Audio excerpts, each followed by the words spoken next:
Hi hello ಸ್ನೇಹಿತರೆ, welcome to my channel. ನಾನು ನಿಮ್ಮ ಮೀನಾ ಪರಶುರಾಮ್. ನಾನಿವತ್ತು ರಂಜಾನ್ ಹಬ್ಬದ ಸ್ಪೆಷಲ್ ಶೀರ್ ಖುರ್ಮಾನ ಹೇಗೆ ಮಾಡ್ಕೊಳ್ಳೋದು ಅಂತ ಹೇಳ್ಕೊಡ್ತಾ ಇದ್ದೀನಿ.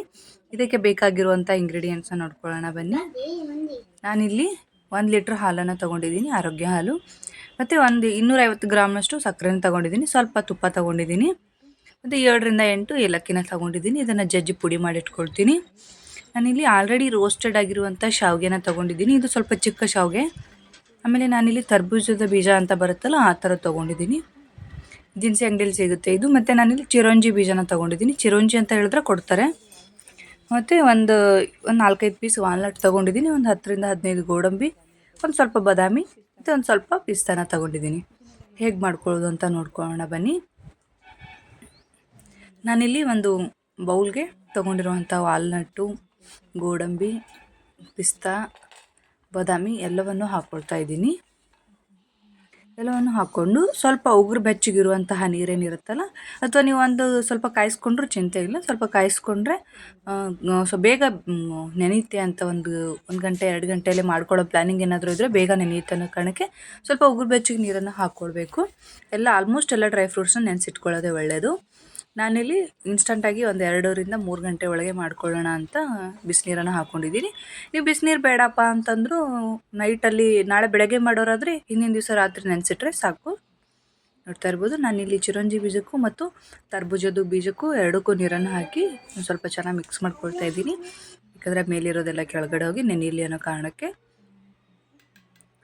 ನೆಕ್ಸ್ಟ್ ನಾನಿಲ್ಲಿ ಒಂದು ಪಾತ್ರೆನ ತೊಗೊಂಡಿದ್ದೀನಿ. ಪಾತ್ರೆಗೆ ಚೆನ್ನಾಗಿ ತೊಳೆದು ನೀರನ್ನು ಕಾಯಿಸಿ ಎತ್ತಿಟ್ಕೋಬೇಕು ಫ್ರೆಂಡ್ಸ್. ಬಿಕಾಸ್ ನೀವೇನಾದರೂ ಖಾರದ ಐಟಮ್ ಮಾಡಿರೋ ಪಾತ್ರೆ ಆಗಿದ್ದರೆ ಹಾಲು ಒಡೆಯುತ್ತೆ ಅನ್ನೋ ಕಾರಣಕ್ಕೆ ನಾನಿಲ್ಲಿ 1 ಲೀಟ್ರ್ ಹಾಲನ್ನು ಹಾಕ್ಕೊಂಡಿದ್ನಲ್ಲ, ಅದಕ್ಕೆ 1 ಗ್ಲಾಸ್ ನೀರನ್ನು ಹಾಕ್ಕೊಂಡು ಚೆನ್ನಾಗಿ ಕುದಿ ಬರೋವರೆಗೂ ಕಾಯಿಸ್ಕೊಳ್ಬೇಕು. ಯಾವುದೇ ಕಾರಣಕ್ಕೂ ಹೈ ಫ್ಲೇಮಲ್ಲಿ ಇಡಬೇಡಿ, ಹಾಲು ಉಕ್ಕೋ ಚಾನ್ಸಸ್ ಇರುತ್ತೆ. ಹಾಗಾಗಿ ಲೋ ಫ್ಲೇಮಲ್ಲಿಟ್ಟು ಚೆನ್ನಾಗಿ ಕಾಯಿಸ್ಕೊಳ್ಬೇಕು. ಆ ಕಡೆ ಹಾಲು ಕಾಯ್ತಿದ್ದಂಗೆ ಈ ಕಡೆ ನಾನು 2ರಿಂದ 3 ಗಂಟೆ ನೆನೆಸಿಟ್ಕೊಂಡಿರೋಂಥ ಎಲ್ಲ ಡ್ರೈ ಫ್ರೂಟ್ಸ್ ಸಿಪ್ಪೆನ ತೆಗೆದುಕೊಳ್ತಾ ಇದ್ದೀನಿ. ನೋಡ್ತಾ ಇರ್ಬೋದು, ಎಲ್ಲ ಡ್ರೈ ಫ್ರೂಟ್ಸ್ ಸಿಪ್ಪೆನ ತೆಗೆದು ಚೆನ್ನಾಗಿ ಕಟ್ ಮಾಡ್ಕೊಳ್ತೀನಿ. ಈ ಥರ ಎಲ್ಲ ಸಿಪ್ಪೆನೂ ಬರುತ್ತೆ, ಕಟ್ ಮಾಡ್ಕೊಳ್ತೀನಿ. ಹಾಗೆ ಈ ಕಡೆ ಹಾಲು ಕಾಯ್ತಾ ಇದೆ, ಇನ್ನೂ ಚೆನ್ನಾಗಿ ಕಾಯ್ತಾ ಇರಬೇಕು. ಲೋ ಫ್ಲೇಮಲ್ಲಿ ಇಟ್ಟರೆ ಪರವಾಗಿಲ್ಲ. ಆಮೇಲೆ ಇದಕ್ಕಿಂತ ನಾನು ಇವಾಗ ಏಲಕ್ಕಿ ಪೌಡ್ರನ್ನು ಹಾಕ್ಕೊಳ್ತೀನಿ. ಹಾಲು ಬೇಯ್ತಿದ್ದಂಗೆ ಘಮನೂ ಚೆನ್ನಾಗಿ ಬರುತ್ತೆ, ಏಲಕ್ಕಿನೂ ಚೆನ್ನಾಗಿ ಬೇಯುತ್ತೆ, ಅದ್ರ ಘಮ ಬಿಡ್ತಾನೆ ಇರುತ್ತೆ, ಹಾಲಲ್ಲಿ ಪೂರ್ತಿ ಸೇರ್ಕೊಳ್ಳುತ್ತೆ ಅಂತ ನಾನು ಇವಾಗಲೇ ಹಾಕ್ಕೊಂಡೆ.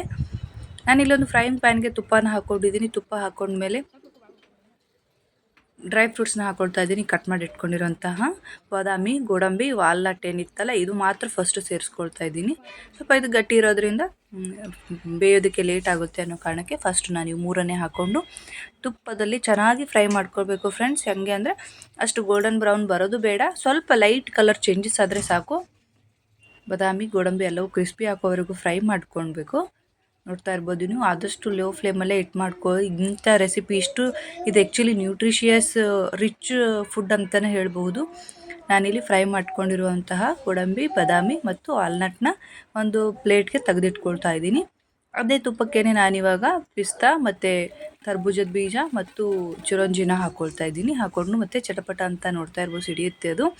ಹಾಗಾಗಿ ಚೆನ್ನಾಗಿ ಫ್ರೈ ಮಾಡಿಕೊಂಡು ಎತ್ತಿಟ್ಕೊಳ್ತಾ ಇದ್ದೀನಿ. ಇವಾಗ ಉಳಿದಿರೋ ತುಪ್ಪಕ್ಕೇ ನಾನು ಶಾವಿಗೆ ಇತ್ತಲ್ಲ, ಅದನ್ನು ಸ್ವಲ್ಪ ಪುಡಿ ಮಾಡ್ಕೊಳ್ತೀನಿ. ಉದ್ದ ಹಾಕ್ಕೊಂಡ್ರೆ ಫ್ರೈ ಮಾಡ್ಕೊಳ್ಳೋಕೆ ಬರೋದಿಲ್ಲ ಮತ್ತು ಹಾಲಲ್ಲಿ ಉದ್ದನೇ ಕಾಣುತ್ತೆ. ಹಾಗಾಗಿ ಸ್ವಲ್ಪ ಪುಡಿ ಮಾಡಿ ಹಾಕ್ಕೊಂಡ್ರೆ ಚೆನ್ನಾಗಿರುತ್ತೆ. ಇದು ಪೂರ್ತಿ ಚಿಕ್ಕದಾಗಿರುತ್ತೆ ಫ್ರೆಂಡ್ಸ್. ನೀವು ನೋಡ್ತಾ ಇರ್ಬೋದು, ಫುಲ್ ತೆಳುವಾಗಿದೆ ಶಾವಿಗೆ. ದಪ್ಪ ಇರೋ ಶಾವಿಗೆ ತೊಗೊಂಡ್ರೆ ಅದು ಕುರ್ಮ ಚೆನ್ನಾಗಿ ಬರೋದಿಲ್ಲ. ಹಾಗಾಗಿ ನೋಡ್ತಾ ಇರ್ಬೋದು ನೀವು, ಚೆನ್ನಾಗಿ ತುಪ್ಪದಲ್ಲಿ ಫ್ರೈ ಮಾಡ್ಕೋಬೇಕು. ತುಪ್ಪ ಒಂದು ಸಾರಿ ಹಾಕ್ಕೊಂಡ್ರೆ ಸಾಕು, ಪದೇ ಹಾಕ್ಕೊಳ್ಳೋ ಅವಶ್ಯಕತೆ ಇಲ್ಲ. ಒಂದು 100 ಗ್ರಾಮ್ ಹಾಕ್ಕೊಂಡ್ರೆ ಸಾಕು ಫ್ರೆಂಡ್ಸ್. ನೋಡ್ತಾ ಇದ್ದೀರಲ್ಲ, ನಾನು ತುಪ್ಪದಲ್ಲೇ ಚೆನ್ನಾಗಿ ಫ್ರೈ ಮಾಡ್ಕೊಳ್ತಾ ಇದ್ದೀನಿ. ಆಲ್ರೆಡಿ ರೋಸ್ಟೆಡ್ ಇರೋದ್ರಿಂದ ಅಷ್ಟೊಂದೇನು ಫ್ರೈ ಮಾಡೋ ಅವಶ್ಯಕತೆ ಇಲ್ಲ, ಸ್ವಲ್ಪ ಫ್ರೈ ಮಾಡಿದ್ರೆ ಸಾಕು. ನಾನಿವಾಗ ಕಾಯ್ದಿರೋ ಹಾಲಿಗೆ ಸೈಡಲ್ಲಿ ಇಟ್ಕೊಂಡಿದ್ದೆ, ಅದಕ್ಕೇ ನಾನು ಫ್ರೈ ಮಾಡ್ಕೊಂಡಿರೋಂತಹ ಶಾವಿಗೆ ಇರುತ್ತಲ್ಲ, ಅದನ್ನು ಸೇರಿಸ್ಕೊಂಡು ಚೆನ್ನಾಗಿ ಒಂದು 5 ನಿಮಿಷ ಶಾವಿಗೆ ಎಲ್ಲ ಬೇಯುವಷ್ಟು ಕುದಿಸ್ಕೊಳ್ತಾ ಇದ್ದೀನಿ.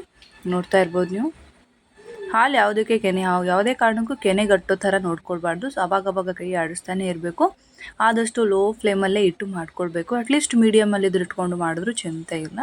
ಲೋ ಫ್ಲೇಮಲ್ಲೇ ಇಟ್ಟು ಮಾಡ್ಕೊಳ್ಬೇಕು. ಸ್ವಲ್ಪ ದೊಡ್ಡ ಪಾತ್ರೆನ ತಗೊಳ್ಳಿ, ಇಲ್ಲಾಂದರೆ ಹಾಲು ಉಕ್ಕೋ ಚಾನ್ಸಸ್ ಇರುತ್ತೆ. ನೋಡ್ತಾ ಇರ್ಬೋದು ನೀವು, ಶಾವಿಗೆ ಹಾಕ್ಕೊಂಡಿದ್ದೆ ಎಷ್ಟೊಂದು ಚೆನ್ನಾಗಿ ತುಪ್ಪದ ಕಲರ್ ಎಲ್ಲ ಮೇಲೆ ಬಂದಿದೆ. ಇವಾಗ ನಾನು ಇಲ್ಲಿ ಫ್ರೈ ಮಾಡ್ಕೊಂಡಿರೋಂಥ ಎಲ್ಲ ಡ್ರೈ ಫ್ರೂಟ್ಸ್ನು ಹಾಕ್ಕೊಳ್ತಾ ಇದ್ದೀನಿ. ಎಲ್ಲ ಡ್ರೈ ಫ್ರೂಟ್ಸ್ ಹಾಕ್ಕೊಂಡು ಒಂದು ಸಾರಿ ಚೆನ್ನಾಗಿ ಮಿಕ್ಸ್ ಮಾಡ್ಕೊಳ್ತಾ ಇದ್ದೀನಿ. ಚೆನ್ನಾಗಿ ಮಿಕ್ಸ್ ಮಾಡಿಕೊಂಡು ಒಂದು 5ರಿಂದ 10 ನಿಮಿಷ ಬೇಯಿಸ್ಕೊಳ್ತಾ ಇದ್ದೀನಿ. ಫ್ರೆಂಡ್ಸ್, ಇದು ತುಂಬಾ ಟೈಮ್ ಹಿಡಿಯುತ್ತೆ. ನೀವು ಆದಷ್ಟು ನಿಧಾನಕ್ಕೆ ಮಾಡಿಕೊಂಡ್ರೆ ತುಂಬ ಒಳ್ಳೆಯದು. ನಾನಿಲ್ಲಿ ಒಂದು 10ರಿಂದ 15 ನಿಮಿಷ ಬೇಯಿಸ್ಕೊಳ್ತಾ ಇದ್ದೀನಿ. ನೋಡ್ತಾ ಇರ್ಬೋದು ನೀವು ಎಷ್ಟೊಂದು ಚೆನ್ನಾಗಿ ಕಾಣಿಸ್ತಾ ಇದೆ ಅಂತ.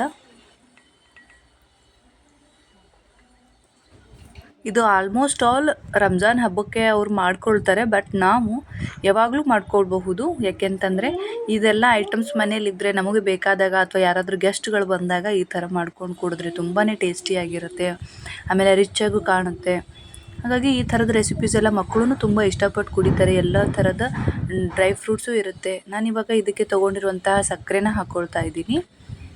ಸಕ್ಕರೆನೂ ಹಾಕ್ಕೊಂಡು ಚೆನ್ನಾಗಿ ಒಂದು 5ರಿಂದ 10 ನಿಮಿಷ ಬೇಯಿಸ್ಕೊಳ್ಬೇಕು. ಅವಾಗವಾಗ ನೀವು ಹಾಲನ್ನು ಚೆನ್ನಾಗಿ ಮಿಕ್ಸ್ ಮಾಡ್ತಾನೆ ಇರಬೇಕು, ಯಾವುದೇ ಕಾರಣಕ್ಕೂ ಹಾಗೆ ಬಿಡಬೇಡಿ.